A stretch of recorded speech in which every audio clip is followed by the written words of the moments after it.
Hello everyone, നമ്മുടെ റീനീറ്റ് exam ഒക്കെ കഴിഞ്ഞു. ഈ ഒരു സമയത്ത് പലതരത്തിലുള്ള മാനസികാവസ്ഥയിലായിരിക്കും നിങ്ങൾ കടന്നു പോവുക. പല കുട്ടികളും വിചാരിക്കുന്ന അല്ലെങ്കിൽ ചിന്തിക്കുന്ന ഒരു കാര്യം എന്ന് പറയുന്നത്, സാർ ഞാൻ കുറച്ചും കൂടെ ഒക്കെ ക്വസ്റ്റ്യൻസ് ഒക്കെ സോൾവ് ചെയ്തിരുന്നെങ്കിൽ, അല്ലെങ്കിൽ ഞാൻ കുറച്ചുകൂടെ മോക്ക് എക്സാമുകൾ എഴുതിയിരുന്നെങ്കിൽ ഞാൻ നല്ല സ്കോറിലേക്ക് എത്തുമായിരുന്നു, ഇത്തവണ തന്നെ ഒരു MBBS സീറ്റ് കിട്ടുമായിരുന്നു എന്നൊക്കെ വിചാരിക്കുന്ന കുറേ അധികം കുട്ടികൾ ഇപ്പോൾ ഈ വീഡിയോ കാണുന്നുണ്ടാവും. അപ്പോൾ നിങ്ങൾക്ക് വേണ്ടിയിട്ടാണ് നമ്മുടെ സ്പെഷ്യൽ ആയിട്ടുള്ള ഫീനിക്സ് ബാച്ച് വരുന്നത്. നമ്മൾ ഫീനിക്സ് ബാച്ച് നേരത്തെ തന്നെ ആരംഭിക്കുകയാണ്.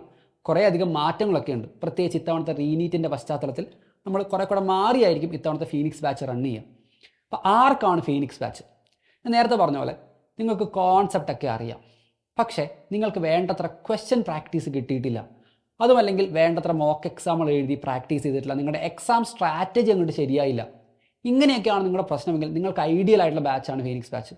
അപ്പോൾ നമ്മുടെ ഫീനിക്സ് ബാച്ചിലെ ക്ലാസ്സുകൾ എങ്ങനെയായിരിക്കും എന്നറിയോ? നമ്മൾ കോൺസെപ്റ്റൊക്കെ ഡിസ്കസ് ചെയ്യും, പക്ഷെ ഭയങ്കര ബേസിക് ലെവലിലേക്കുള്ള കോൺസെപ്റ്റ് ഡിസ്കഷൻ ആയിരിക്കില്ല. എല്ലാ കോൺസെപ്റ്റും ഡിസ്കസ് ചെയ്യും along with advance level concept. ഇത്തവണത്തെ പല ചോദ്യങ്ങളിലും നിങ്ങൾക്കത് ഫീൽ ചെയ്തിട്ടുണ്ടാവും. കുറച്ചും കൂടെ പല ചാപ്റ്ററിനെ കണക്ട് ചെയ്തിട്ടുള്ള ചോദ്യങ്ങളും അങ്ങനെയൊക്കെ വന്നിട്ടുള്ളത് കൊണ്ട് തന്നെ നമ്മൾ ആ രീതിയിലായിരിക്കും ഇത്തവണത്തെ ക്ലാസ്സുകൾ നമ്മൾ കണ്ടക്ട് ചെയ്യുക. അപ്പോൾ നമ്മുടെ ഡീപ്പർ ലെവൽ കോൺസെപ്റ്റുകളിലേക്ക് വരെ നമ്മൾ പോകും, പക്ഷേ ഭയങ്കര ഫണ്ടമെൻ്റൽ ആയിട്ടുള്ള ഐഡിയാസിലേക്ക് നമ്മൾ പോകില്ല. അതിന് നിങ്ങൾക്ക് ധീര ബാച്ച് ഉണ്ട്. പക്ഷേ നമ്മൾ ഫീനിക്സ് ബാച്ചിൽ കുറച്ചുകൂടെ അഡ്വാൻസ് ലെവൽ കോൺസെപ്റ്റുകളൊക്കെ ഡിസ്കസ് ചെയ്തിട്ടായിരിക്കും ഫീനിക്സ് ബാച്ച് മുൻപോട്ട് പോവുക. അതോടൊപ്പം തന്നെ മറ്റാരെഴുതുന്നതിനേക്കാളും കൂടുതൽ മോക്ക് എക്സാമുകളും ഈ ബാച്ചിലുണ്ടാവും, വീക്ക്ലി എക്സാം ഉൾപ്പെടെ. ഇത്രയും മോക്ക് എക്സാമുകൾ എഴുതി നിങ്ങളുടെ എക്സാം സ്ട്രാറ്റജി നിങ്ങൾ തന്നെ റിഫൈൻ ചെയ്യും. ഇഷ്ടം പോലെ ക്വസ്റ്റ്യൻ പ്രാക്ടീസ്, നമ്മുടെ ക്ലാസ്സിൻ്റെ മെജോറിറ്റി ടൈം നമ്മൾ ക്വസ്റ്റ്യൻ പ്രാക്ടീസിന് വേണ്ടിയിട്ടായിരിക്കും വിനിയോഗിക്കുക. അപ്പോൾ നമ്മൾ ചോദ്യങ്ങൾ ചെയ്യുന്ന സമയത്ത് നമുക്കറിയാം നീറ്റിൻ്റെ പ്രീവിയസ് ഇയർ ക്വസ്റ്റ്യൻസ് ഒക്കെ നമ്മൾ ചെയ്താലും ഇത്തവണത്തെ റീനീറ്റിൻ്റെ പാറ്റേൺ കുറച്ചുകൂടെ വ്യത്യാസമുണ്ട്. ആ ഒരു വൈഡർ പേഴ്സ്പെക്റ്റീവിലേക്ക് എത്താൻ പാകത്തിനുള്ള പുതിയ മോഡൽ ഓഫ് ചോദ്യങ്ങൾ പറയുകയാണെങ്കിൽ നമ്മുടെ റിസൻറ്റ് ഇയേഴ്സിലുള്ള ജെയുടെ പാറ്റേണിലുള്ള ചോദ്യങ്ങളൊക്കെ അത് കുറച്ചുകൂടെ ഒരു വൈഡർ പേഴ്സ്പെക്റ്റീവ് നിങ്ങൾക്ക് തരും. ആ ഒരു വൈഡർ പേഴ്സ്പെക്റ്റീവ് ഉണ്ട് എങ്കിൽ എക്സാം ഹോളിൽ ഇപ്പോൾ അടുത്ത വർഷത്തെ നീറ്റ് എക്സാമിൽ ഏത് തരത്തിലുള്ള ചോദ്യം വന്നാലും നേരിടാനുള്ള അല്ലെങ്കിൽ അത് ആൻസർ ചെയ്യാനുള്ള ആ ഒരു കോൺഫിഡൻസ് നിങ്ങൾക്ക് ബിൽഡ് ചെയ്യാൻ പറ്റും. ആ രീതിയിലായിരിക്കും നമ്മുടെ സെഷൻസ് മുൻപോട്ട് പോവുക. അപ്പോൾ അത്തരത്തിലുള്ള ഒരു കോൺസെപ്റ്റ് ലെവലും അതിനനുസരിച്ച് ക്വസ്റ്റ്യൻസ് പ്രാക്ടീസും കൂടെ കിട്ടുമ്പോഴത്തേക്കും നിങ്ങൾക്ക് ഫീനിക്സ് ബാച്ച് അതിഗംഭീരമായിട്ട് 2027 നീറ്റ് എക്സാമിലേക്ക് നിങ്ങളെ പ്രിപ്പയർ ചെയ്യിക്കും.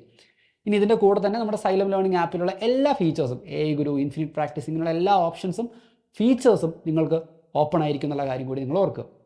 അപ്പോൾ 2027 നീറ്റ് എക്സാമിന് വേണ്ടി തയ്യാറെടുക്കാൻ ആഗ്രഹിക്കുന്ന ഒരു റിപ്പീറ്റർ സ്റ്റുഡൻ്റ് ആണെങ്കിൽ, അല്ലെങ്കിൽ നിങ്ങളുടെ ഫണ്ടമെൻ്റൽസ് എല്ലാം വളരെ സ്ട്രോങ് ആണ്, നിങ്ങൾക്ക് ഇനി വേണ്ടത് കൂടുതൽ ക്വസ്റ്റ്യൻ പ്രാക്ടീസും മോക്ക് എക്സാമുകളുമാണ് എന്ന് നിങ്ങൾക്ക് തോന്നുകയാണെങ്കിൽ 2026 നീറ്റിനെ പറ്റി ആലോചിച്ച് നിങ്ങൾ വറി ചെയ്യേണ്ട. നമുക്കൊരു വർഷം കൂടി അതിഗംഭീരമായി പ്രിപ്പയർ ചെയ്ത് 2027 നീറ്റ് ക്രാക്ക് ചെയ്യാം.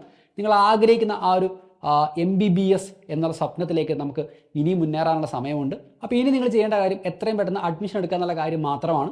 നമുക്കറിയാം നമ്മുടെ ഫീനിക്സ് ബാച്ച് കഴിഞ്ഞ ദിവസം ലോഞ്ച് ചെയ്തിരുന്നു. അപ്പോൾ ഇനി സമയം കളയേണ്ട, എത്രയും പെട്ടെന്ന് പ്രിപ്പയർ ചെയ്ത് തുടങ്ങാം. ആദ്യമേ തുടങ്ങി തന്നെ അതിഗംഭീരമായി നമുക്ക് ക്ലാസ്സുകൾ അറ്റൻഡ് ചെയ്ത് കൂടുതൽ ചോദ്യങ്ങളൊക്കെ ചെയ്ത് എക്സാമുകളൊക്കെ എഴുതി നമ്മുടെ കോൺഫിഡൻസ് ബിൽഡ് ചെയ്തുകൊണ്ട് നമ്മുടെ പ്രിപ്പറേഷൻ നമുക്ക് മുൻപോട്ട് കൊണ്ടുപോകാം. നമുക്ക് ക്ലാസ്സുകൾ കാണാം. ബൈ.